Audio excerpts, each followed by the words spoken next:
completely relevant and online, then a Cyclops cannot do it. Yeah, but you see what is interesting is that it looks like Kolya, he's playing the Marsha, but he looks like it's a roaming Marsha. I'm not sure, is he playing as a tank or roaming? It looks like he's actually roaming in the mid lane, where he actually allowed Dara playing on the Yuzhong to be on the top lane, and on the bottom lane itself, and Baste is going to be playing on the Clot. So you can see that for Notorious Villain, the way they drafted is really a kind of a risk for me, but if it works out, if they are able to snowball, I think that they will win this game itself. But on the side of Almghty, we have on the side of Adamir playing on the Yishun Shin, we have Ken playing as the tank Rafaela, and on the bottom lane itself, we have June as the Tamus. The game shifts very dependent on how Kolya plays.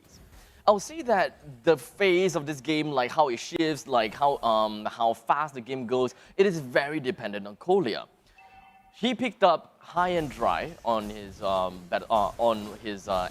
Yeah. So it pretty much means that he would want to, number one, be the one that sets up a lot of split pushing, and number two, be the one that kind of roams a lot onto the side lanes. So very likely we won't be looking at Marsha that much in team fights, but Marsha would mostly be doing a lot of objectives, going for turrets, going for the Lord, going for the turtle, which is exactly something that we are going to see right about now, as we do have Dara that just went straight in with the Black Dragon form. But unfortunately, it does seem as Sky has also popped his ultimate, and that just pretty much means that Dara will be eating quite a lot of those hits, and it's going to be pretty painful from that meteor shower. And alas, Dara is the one that goes down immediately and 100%, but that short little sacrifice is going to help Notorious Villains to just secure the turtle.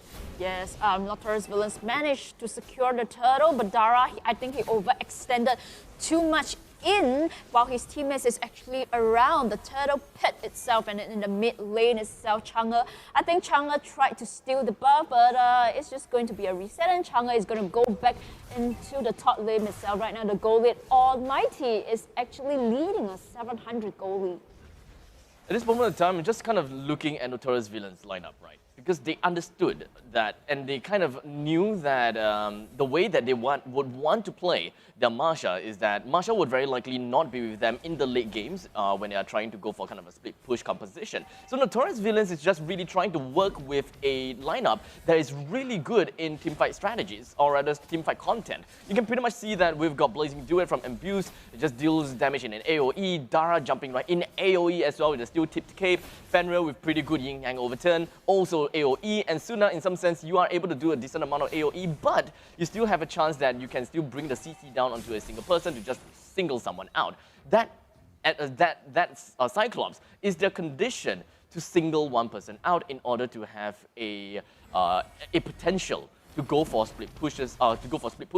So in some sense, it's either going to be onto Kolya or onto Suna. Whichever one of these players step foot first is going to shape how the battle will be like. But if Almghty continues to just group up together all the time, Notorious Villains is going to find them in quite a bit of danger, especially if Kolya is the one that is being pressured.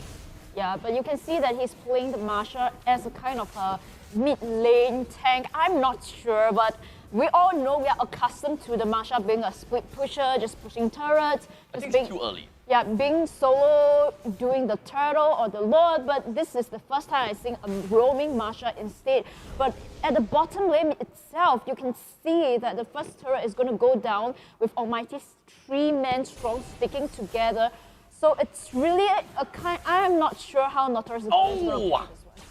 Kolya jumps right into the first tier turret, but it does seem like Fenrir is not in a good spot at all. It does seem like Ken tries to jump right in, almost gotten the kill, but have left some little crumbs onto that plate to allow June to finish his meal. In the meantime, Dara jumped right in with his Black Dragon form, manages to close it all up onto Ken, despite slightly how tanky he is. But Notorious Villains and Almghty, they are pretty much on a back-to-back kind of trade going on about. So the game is still pretty much on a stalemate. It is tough for anyone to tell what exactly is going on and how the game is going to shift for any one of them. But the fact that Almghty has gotten 2 turrets down for themselves, while Notorious Villains have gotten 2 turtles for themselves, is kind of like a bad trade, right? Almghty has got the control of some of the places, especially bottom lane. But for Notorious villains, all they have is Turtle. Yeah, but it looks like Suna is avoiding the fight for now. He wants to farm up his items. Like I say, Cyclops, you at least have to have 2 items. So look at the build that Sana is going for. He's going to go for the book, which will help him to cool down on his spells. So I think that he's going to escape on... Ouch! On try to avoid team fights until at least he has the book itself. But right now, in the bottom lane, it seems like Kagura and Cyclops are going in for that split push, and a pause is being called. This is Almghty's lineup is definitely going to be pretty good in the early stages of the game, considering the fact that they have Selena. And we all know how Selena pretty much works. You go for the early game engagement, you'll try to force out as much fights as you can, land all the abyssal arrows, and just make full use of all the massive amount of bursts you have pre-level 4 or perhaps even pre-level 8. You still have a level, you still have some kind of relevance in the early and the mid game.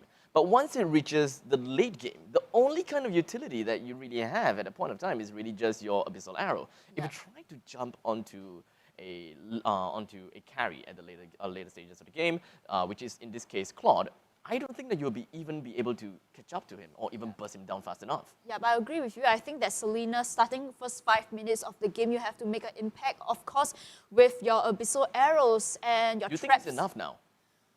Well, I really can't predict because this is the first time that I'm seeing Marsha, Kohler playing the Marsha as a kind of a mid laner burst role. And I think that when I see how he plays, his main goal is to burst down Rafaela, because we know that Marsha, he actually took the assassin build. So all he needs to do is to aim onto the support of Almghty to eliminate the healing coming from Rafaela, and of course the Selena as well. So we shall see if it works. Right now the score is kind of even to even, the goal is even to even as well, and I think that they are trying sooner playing on Cyclops. Like I say, he needs his items, at least 2 items before he can even be able to join in the team fight, because early on, if he doesn't have his items, the cooldown is rather long, so I think that he's avoiding the fight for now. But we don't forget that Almghty, he plays on the Claude. Once the Claude gets his Demon Hunter Sword and his items, then he will come online as well, and then we'll have quite a scary composition with Claude, Cyclops in the game itself. So they, in some sense, Notorious Villains is kind of going the greedy route, but not exactly too greedy as well. Because if the only thing that I'm thinking about greediness is that they are deploying a hard carry down to the middle lane to make full use of the gold and EXP farm as much as possible, while they also get a carry down to the gold lane where MPLs play. So now that is the true essence of greediness. But what they're doing here in this current situation is really not something that you see all the time. In fact, it's something that you would see in the past. Yeah, in the past where the mage is actually the mid row and then the marksman actually goes down to the bottom. Will this set a new meta? I'm excited because that means that I get to go back to the mid lane. I don't need to play as a support. I really don't think so. If they were to pick someone else other than Cyclops, I know it's kind of seems as though I'm putting a lot of hate on Cyclops, but why do you hate Cyclops so much? He's so boring. But the latter is true. I really think that if they maybe picked some all of this devilish damage on the opponent's side, in the meantime, Ken a little bit too tough to kill, and Buse goes down as he kind of overstayed his welcome as well, as Almghty immediately did whatever that they could, and I think that Adamir is the one that just gave him a lot of pain down his neck.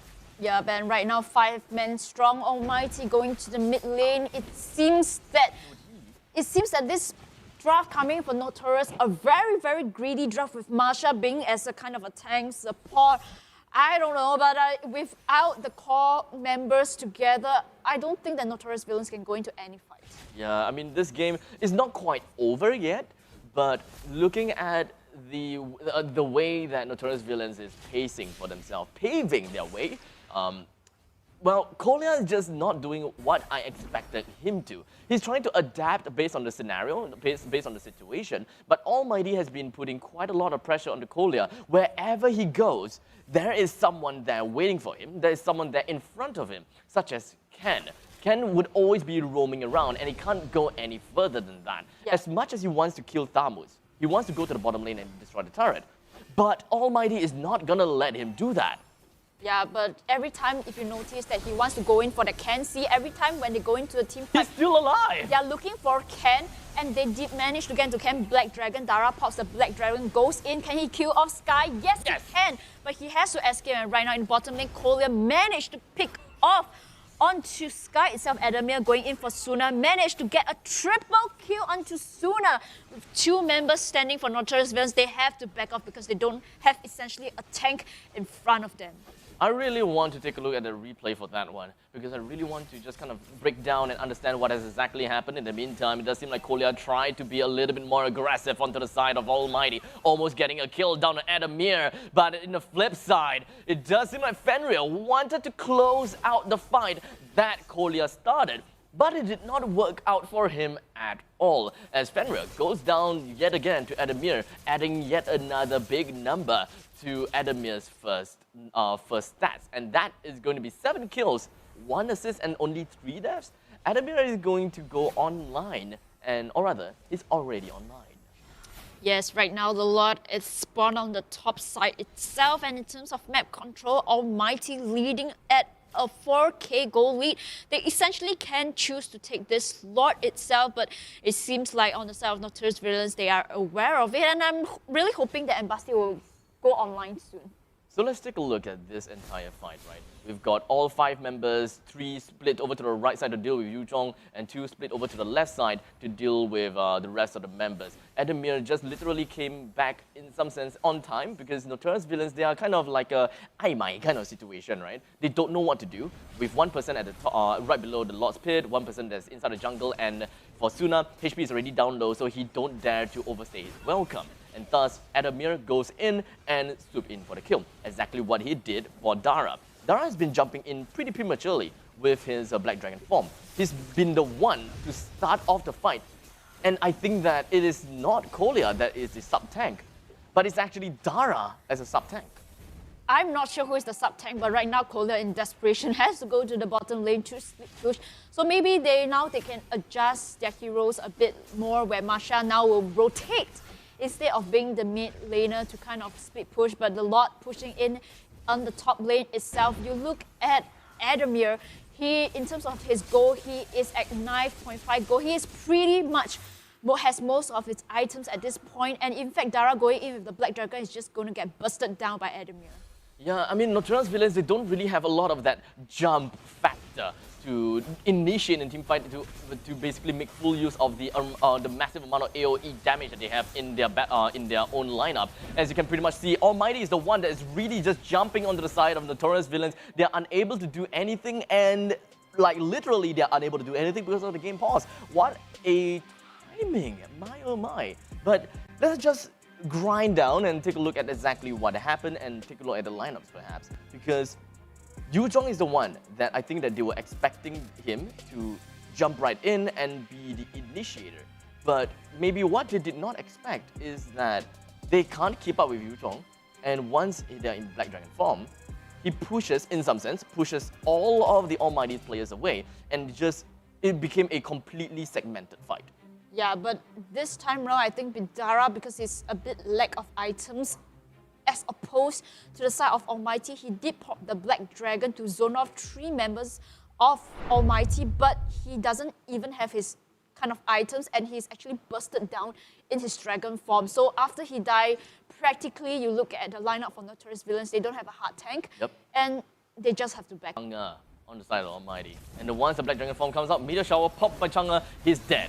You can pretty much see that Dara, right after the Black Dragon form, he flies around the venue. His HP is already down to a critical low. The Meteor Shower just pops up. He's just sniping Dara out. No issues whatsoever. Kolya jumps right on top of Adamir. Adamir is trying to get a really nice kite down onto Kolya. But unfortunately, the amount of teamwork coming from Almghty, they are just body blocking, making sure that he is right in front of that Masha. Makes things so difficult for Masha to even land the finishing blow onto Adamir. And shortly after that, Adamir is back into the action with more than 50% HP. There is pretty much no way that Notorious Villains can even get themselves this game at all. There's no way that they can defend this. The amount of magical damage and even physical damage Almghty has is way out of the roof. Yeah, Ben, it looks like Adamir is actually giving a high five there. Onto JS, this match itself, pretty much for me, is kind of one-sided as all my